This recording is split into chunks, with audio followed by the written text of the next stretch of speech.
Hello guys, good morning. This is Kiran और स्वागत है आप सभी का मेरे यूट्यूब चैनल सरकारी नौकरी अपडेट पर, जहां मिलती है आपको सारी भर्तियों से रिलेटेड अपडेट। और अगर आप मेरे चैनल में पहली बार विजिट कर रहे हैं तो चैनल को सब्सक्राइब कर लीजिए, बेल आइकन को प्रेस कर लीजिए ताकि मेरी वीडियो की सारी नोटिफिकेशन आप लोगों तक पहुँच सके। और आज अपन बात करेंगे रीट वालों की, जो रीट प्री के एग्ज़ाम्स दे रहे हैं उन वाले बच्चों के लिए। अगर आप ने ऑलरेडी पढ़ लिया है और आपको क्विक रिवीजन करना है तो भी ये वाली वीडियो आप लोगों के लिए बहुत ज़्यादा हेल्पफुल रहने वाली है। और या फिर वो बच्चे जो ओनली 30 डेज में पढ़ने वाले हैं तो उनके लिए ये साइकोलॉजी का ये वाली वीडियो एक साइकोलॉजी के लिए मतलब आपके लिए हेल्पफुल रहने वाली है। तो आई होप एक छोटी सी कोशिश है मेरी तरफ से आप लोगों के लिए। तो अगर अच्छी लगेगी तो ऐसी वीडियोज़ और बनाएंगे, और नहीं लगेगी तो कोई दिक्कत नहीं है, अपन बंद कर लेंगे। तो बस आप लोगों का टाइम वेस्ट नहीं करते हैं और मैं स्टार्ट करती हूँ आप लोगों का रिविजन स्टार्ट करवाना है। ठीक है, आ जाओ। ओके, तो अब अपन स्टार्ट करते हैं। बाल विकास यानी कि साइकोलॉजी को अपन रिवाइज कर रहे हैं ओनली, ठीक है। और अगर इसके अलावा अगर कुछ छूट जाता है तो वो आप मुझे कमेंट बॉक्स में वैसे बता देना है, ठीक है। तो देखो, अपन सबसे पहले देखते हैं तो ये प्रोसीजर क्या होता है इसका। पहले वृद्धि, आयु, आयु के साथ साथ क्या आती है, परिपक्वता, उसके बाद अधिगम, और फिर आता है अपना विकास, ठीक है। ये चीज़ आप लोगों को ध्यान रखना है कि ये ऐसे कंटिन्यूस ऐसे बढ़ती रहती है, ठीक है। और इसके बाद जो है अपने को वो जैसे कि जो अपना प्राणी का विकास होता है वो गर्भावस्था से प्रारंभ हो जाता है, ये तो आपको पता ही होगा, ठीक है। और फिर अपन देखते हैं सीखने का सूत्र, है ना। सीखने का क्रम क्या होता है, देखो, जो पहले क्या है कि डॉक्टर मौर्या मॉन्टेसरी थी ना, मॉन्टेसरी जो थी, इन्होंने क्या करा था, एक सीखने का क्रम का जो सूत्र प्रतिपादित किया था वो सूत्र क्या था, LSRW। इन्होंने पहले ये सूत्र दिया था, है ना। और इसके बाद अभी चेंज हो गया और मतलब 1977 में इसमें क्या हुआ, संशोधन हुआ, इस सूत्र में संशोधन हुआ। और संशोधन होकर क्या हो गया, LSW और R, ठीक है। तो L का मतलब होता है लिसन यानी सुनना, बच्चा पहले सुनता है। देन स्पीक यानी बोलता है। देन राइट मतलब लिखता है। और देन रीड यानी पढ़ता है। अब बहुत सारे बच्चों को होता है कि पहले राइट कैसे करेगा अगर पढ़ेगा ही नहीं। तो आपने बहुत से बार बच्चों को देखा होगा, तो अगर अपन छोटे बच्चों को जो लिखना या पढ़ना मतलब जो पढ़ना नहीं जानते उनको अपन पेन वगैरह दे देते हैं तो वो ऐसे वैसे लाइनें वाइनें खींचते रहते हैं, तो लिखना पहले सीखता है बच्चा ऐसा, ठीक है। और ये सब हो गया। और इसके बाद अपन देखते हैं तो बच्चा जो है वो सीखना शैशवावस्था से प्रारंभ कर देता है। इसके बाद अपन देखते हैं तो जो श्री हरलोक थे, इन्होंने क्या करा था कि आपके क्या बोलते हैं, जो विकास में जो परिवर्तन है उसको 4 भागों में बांटा था, है ना। डॉक्टर हरलोक ने विकास को मतलब जो विकास क्रम को 4 भागों में बांटा, ठीक है। अब ये 4 भाग कौन कौन से हैं, पहला हो जाएगा आपका आकार, मतलब आकार में परिवर्तन। दूसरा हो जाएगा आपका अनुपात में परिवर्तन।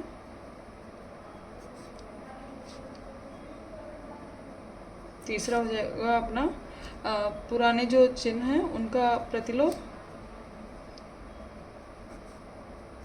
का विलोप और लोप होता है, सॉरी, पुराने चिन्हों का गुम होना मतलब विलोप होना, ठीक है। और नए चिन्हों का उदय, क्या उदय, ठीक है। वैसे तो इसमें से आता नहीं, लेकिन अगर आ जाए तो एक बार याद होना चाहिए। आकार में परिवर्तन कैसे, जैसे आपकी लंबाई बढ़ना और आवाज़ मतलब लंबाई और भार बढ़ना ना, लंबाई और वेट बढ़ना है ना, बाहर आ लंबाई और बाहर आ गए। अनुपात में परिवर्तन कैसे, जितना आपका शारीरिक विकास होगा उतना ही आपका मानसिक विकास होगा, ठीक है। तो इसमें आ गया आपका शारीरिक विकास उतना ही मानसिक विकास, है ना, मानसिक विकास। ओके, अब है पुराने चिन्हों का लोप, मतलब कि जैसे आपके दूध वाले दांत का टूटना, दूध वाले दांत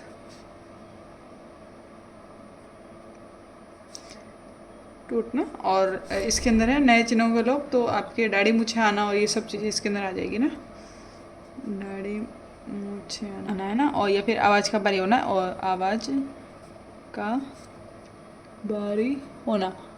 ठीक है, ये सब चीज़ें किसमें आ जाएगी अपने इन जो चार अपने भागों में बांटा ना परिवर्तन को, उसके अंदर आ जाएगा ना। ठीक है, बस ये याद रखना है कि इनमें क्या क्या होता है, और ज़्यादा कुछ याद रखना नहीं है बस। ठीक है, और इसके बाद अपन आ जाते हैं मेन अपना यहाँ से स्टार्ट होगा विकास के सामान्य नियम। इनमें से एक क्वेश्चन आ जाता है मोस्टली। ठीक है, तो अपने को नियम याद रखने हैं और उसके अंदर क्या क्या होता है वो याद रखना है। तो मैं आपको पहले नियम लिख देती हूँ और उसके बाद उसके अंदर उसकी थ्योरी बता दूँगी। ठीक है, तो देखो पहला है अपना समान प्रतिमान का नियम, समान प्रतिमान का नियम। ठीक है, उसके बाद है अपना क्रमबद्धता, क्रमबद्धता का नियम। फिर है तीसरा सामान्य से विशिष्ट, ठीक है, का नियम। और फिर है चौथा अपना वंशानुक्रम व वातावरण का नियम, वातावरण की अंतःक्रिया का नियम होता है ना।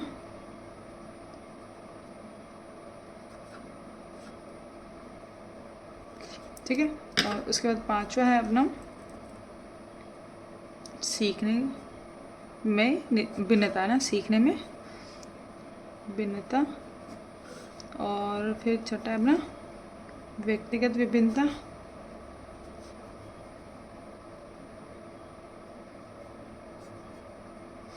और फिर है अपना सातवां है मस्त बोध मुखी नियम। ठीक है, और ये इसको एक और नाम है इसका सिर पदाभिमुख नियम। ठीक है, और इसके अलावा फिर आठवां है अपना केंद्र से सिरों की तरफ, केंद्र से सिरों का नियम। ठीक है, और एक है इसमें वृत्तुलाकार, अरे यार गलत हो गया, सॉरी, वृत्तुलाकार नियम। ठीक है, वृत्तुलाकार विकास का नियम।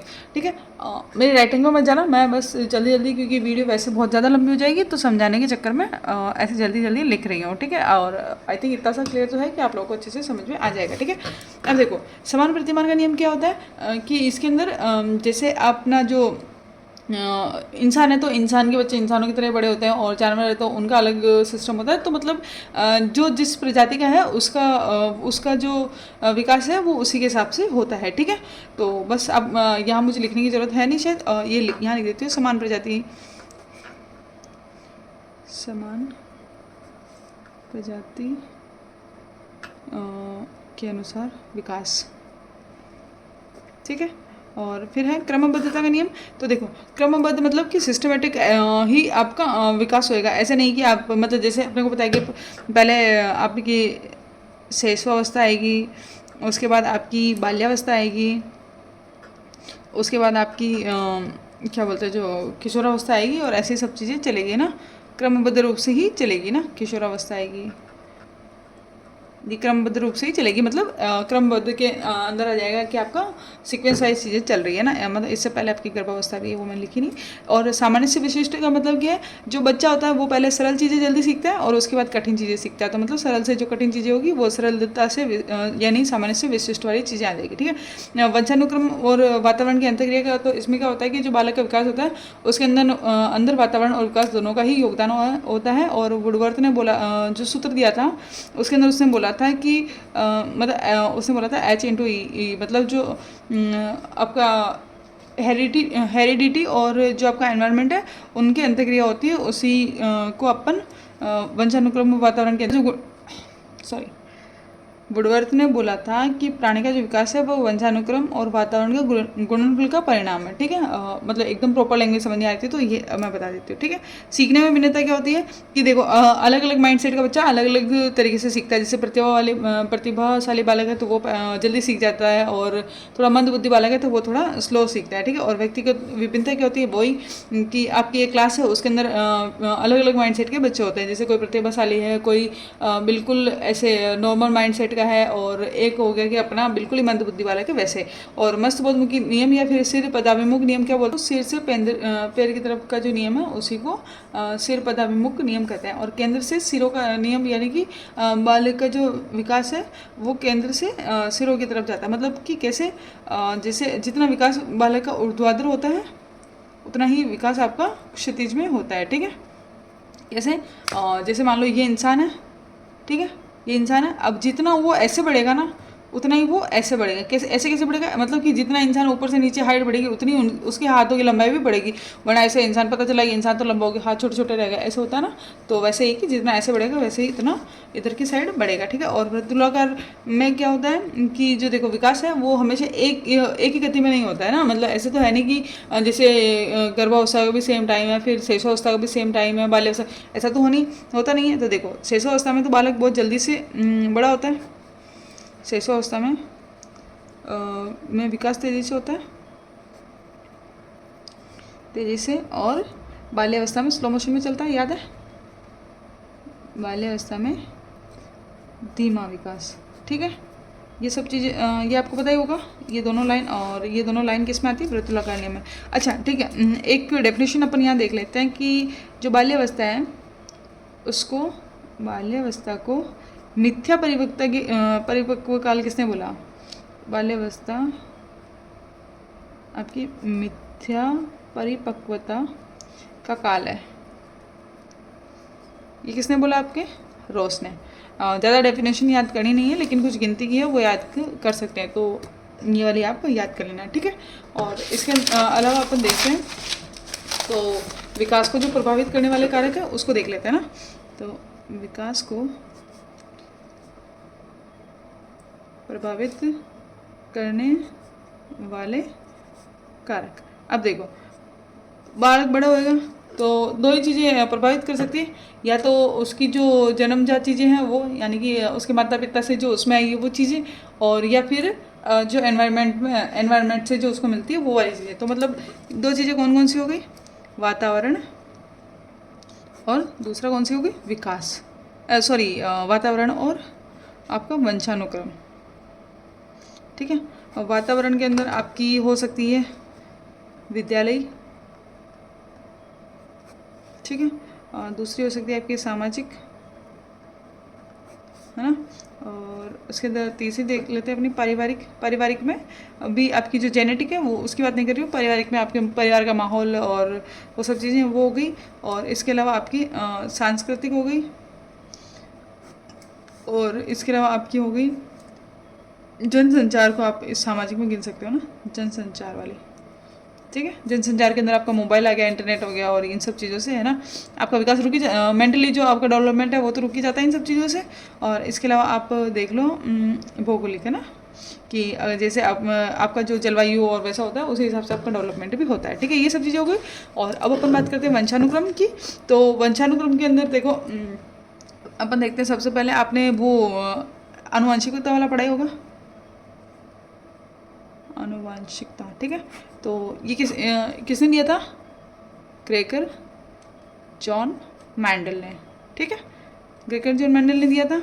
और इन्होंने क्या किया था आपको पता होगा, आपने 8th या 10th में पढ़ा होगा ना, कि इन्होंने जो है मटर के पौधों पर इन्होंने एक्सपेरिमेंट किया था, और दो अलग अलग टाइप के बीजों को एक साथ बोया, और उसके हिसाब से तो फिर एक अलग ही तरीके का बीज निकला। ठीक है, तो उसी हिसाब से इन्होंने, ये तो हो गया इसका जनक।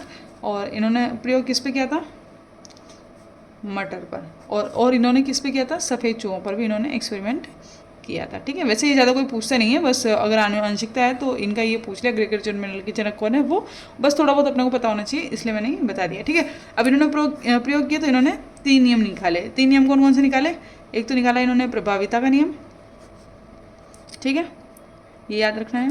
और इन्होंने फिर निकाला एक अपने पृथक्करण का नियम, ठीक है, और एक इन्होंने निकाला स्वतंत्र अपव्यूहन का नियम, स्वतंत्र अपव्यूहन का नियम। ठीक है, ये 3 नियम इन्होंने निकाले। और इसके बाद अपन दूसरी बात करें अपन तो देखो ये अपने को आनुवंशिक हो गया। अब इसके अंदर भी जो वंशानुक्रम के सिद्धांत है वो अलग अलग है। वंशानुक्रम के अगर अपन सिद्धांत देखें तो वो हो जाएगी, एक तो पहला हो जाएगा अपना जनन द्रव्य का सिद्धांत, जनन द्रव्य की निरंतरता का सिद्धांत, ठीक है। इसको आप, इसका एक और नाम है बीज कोषों की निरंतरता, ठीक है। अब इसको किसने दिया था नाम, जैसे आपको नाम से पता चला, इसका जनक कौन हो जाएगा, बीजमैन, ठीक है। बीजमैन ने इसको दिया। और बीजमैन ने क्या बोला कि एक है ना इंसान के अंदर एक लिक्विड होता है जो उसके साथ मतलब पैदा होता है तब से, या फिर जब से आपका डेवलपमेंट स्टार्ट होता है तब से उसके अंदर एक मतलब स्पेशल प्रकार का लिक्विड होता है, जो क्या होता है कि उसकी पीढ़ी दर पीढ़ी मतलब कंटिन्यूस आप अपनी पीढ़ी से दूसरी पीढ़ी में ट्रांसफर करते हो। मतलब बस इतना सा है कि उसको आप निरंतर वो चलता ही रहता है, कभी ख़त्म नहीं होता वो लिक्विड, ऐसा है ना। और इसके बाद है दूसरा, मैं यहाँ लिख देती हूँ। इसके बाद है उपार्जित गुणों का संचरण, उपार्जित गुणों का संचरण, ठीक है। तो ये किसने दिया आपने, लेमार्क ने, लेमार्क ने ये दिया। जनक कौन हो गया इसका, लेमार्क। अब लेमार्क ने क्या बोला कि जो मतलब इंसान है या फिर कोई भी जीव जंतु जो भी है, वो क्या करता है कि जो भी इस प्रकृति से अपने गुण मतलब अपने कुछ भी मतलब गुण अर्जित करता है तो वो उसको अपनी अगली वाली पीढ़ी में भेजते हैं, जबकि पॉसिबल नहीं है, लेकिन हालांकि इन्होंने ऐसा बोला था और बाद में इसका खंडन भी हुआ। तो इन्होंने क्या बोला कि उदाहरण मैं बता देती हूँ कि एक मान लो कि घोड़ा था और मतलब नीचे के पेड़ पौधे सूखते गए, तो वो जैसे उसने गर्दन बढ़ा के ऊपर वाले पौधों को या पेड़ों को खाया तो उसकी गर्दन बन गई और घोड़ा जिराफ में कन्वर्ट हो गया, ठीक है। इनका ऐसा कहना था, ठीक है। तो इन्होंने कहा कि अपन जो प्रकृति से एक्सेप्ट कर रहे हैं वो अपने अगली वाली पीढ़ी में ट्रांसफर कर रहे हैं, ठीक है। फिर इनका खंडन करते हुए दूसरा क्या आया हुआ, उपार्जित गुणों का असंचरण, उपार्जित गुणों का असंचरण, ठीक है। तो ये वापस किसने दिया, बीजमैन ने क्या बोला कि नहीं भैया ऐसा नहीं है कि आपने जो प्रकृति से लिया वो अपने अगली वाली पीढ़ी के अंदर आप ट्रांसफ़र करोगे, नहीं, आपके अंदर जो जेनेटिक है वो आप ट्रांसफ़र कर सकते हो, उसके अलावा जो चीज़ें आप नेचर से सीखते हो वो आप ट्रांसफ़र नहीं कर सकते हो। और इन्होंने क्या करा था, सफ़ेद चूहों पर बहुत सारे एक्सपेरिमेंट किए। उन्होंने सफ़ेद चूहे की पूँछें काटी और उनको फिर उनसे दूसरे जो बच्चे पैदा हुए चूहों के वो पूँछ वाले ही पैदा हुए, ऐसा नहीं था कि बिना पूछे कोई पैदा हुए, मतलब ऐसा अगर होता तो फिर अंधे माँ बाप के संतान भी अंधे ही पैदा होती, ठीक है। ये सब चीज़ें हो गई। और इसके अंदर फिर अपन देखें चौथा था अपना जीव सांख्यिकी, है ना, जीव सांख्यिकी, ठीक है। जीव सांख्यिकी का है, ये किसने दिया था, गाल्टन ने दिया था। और गाल्टन ने ऐसा बोला था कि जो बच्चा होता है उसके अंदर ओनली 25% ही मम्मी पापा का योगदान होता है, और जो 75% है वो किसका योगदान होता है, उसकी दादा दादी नाना नानी जो भी हैं, दादा दादी नाना नानी जो भी उसके पूर्वज है ना, उन सबका योगदान होता है। तो अपन इसको 100% मान लेते हैं, इसको 4 पार्ट में डिवाइड कर दिए, 25। तो ये 25 किसका हो गया, माता पिता का, और ये जो बचा हुआ है 75% ये किसका हो गया, दादा दादी या नाना नानी का, ठीक है। और इसने भी क्या करा, इसने 3 नियम निकाल दिए। इसने बोला कि समानता का नियम, असमानता का नियम और एक बिल्कुल ही प्रत्यागमन का नियम, ठीक है। प्रत्यागमन का नियम, समानता जैसे माता पिता वैसे संतान, असमानता जैसे माता पिता उससे थोड़ी अलग संतान, और प्रत्यागमन जैसे माता पिता उससे बिल्कुल ही अलग संतान। मतलब कोई जैसे काले माता पिता है तो उनकी गोरी संतान, या फिर गोरे माता पिता है तो उनकी काली संतान, या फिर आप मैनर्स में बोल लो, लखनऊ में बोल लो, सिंपल सा बताती हूँ कि हिरण्य कश्यप था तो उसका पुत्र प्रहलाद पैदा हुआ, वैसे उस तरीके से, ठीक है। और आनुवंशिक वाला अपन ऊपर पढ़ ही लिया था। और ग्रेगर जोर मेंडल ने क्या करा था, एक फ्लावर्स के बीच में उसने करवाया था, तो रेड था, मतलब जो रेड रोजेस और वाइट रोजेस के बीच में इन्होंने एक्सपेरिमेंट किया, और फिर जो नए फ्लावर्स निकल के आए थे वो पिंक कलर के फ्लावर्स थे, ठीक है। पिंक कलर के, ये वाइट और ये रेड कलर, ठीक है। और ये अपना हो गया, ठीक है। और अब मैं इसके आगे अगर आपको समझाऊंगी तो बहुत लंबी वीडियो हो जाएगी। और इसके बाद अपन पढ़ेंगे अपन विकास के जो मुख्य सिद्धांत है, मतलब कि जैसे मनोविश्लेषणवादी सिद्धांत है, या फिर आपका सिगमंड फ्राइड का जो जितने भी दूसरे जिसमें ईडिगोर सुपर ईगोर ये सब चीज़ें, वो चीज़ें पढ़ेंगे। इसमें से तो आपको जितना भी अपन ने पढ़ा इसके अंदर से तो एक क्वेश्चन देखने को मिल सकता है, इससे ज़्यादा क्वेश्चन देखने को मिलता नहीं है, ठीक है। और इसके आगे अब मैं, अगर आपको ये वीडियो अच्छी लगेगी तो इसके आगे मैं कंटिन्यूस वीडियो बनाऊंगी, नहीं लगेगी तो मैं नहीं बनाऊंगी, ठीक है। आप देख लेना और मुझे कमेंट करके बता देना। तो thank you. So I hope आप लोगों को ये वाली वीडियो समझ में आई होगी। अगर अच्छी लगी है थोड़ी बहुत भी और आप चाहते हो कि ऐसा अपन कंटिन्यूस करें तो आप मुझे कमेंट बॉक्स में बता देना, और नहीं आपको नहीं अच्छी लगती है तो कोई दिक्कत नहीं, अपन इसको स्टॉप कर देंगे और कुछ नहीं, आप अपने हिसाब से पढ़ लेना, बस इतना सही है। और ठीक है, अच्छी लगी तो लाइक कीजिए, शेयर कीजिए और सब्सक्राइब कीजिए। और मैं इसको पूरा करवाती लेकिन बहुत लंबा हो जाता है, इसलिए मैंने आपको इसको पूरा नहीं करवाया। ठीक है, बाय।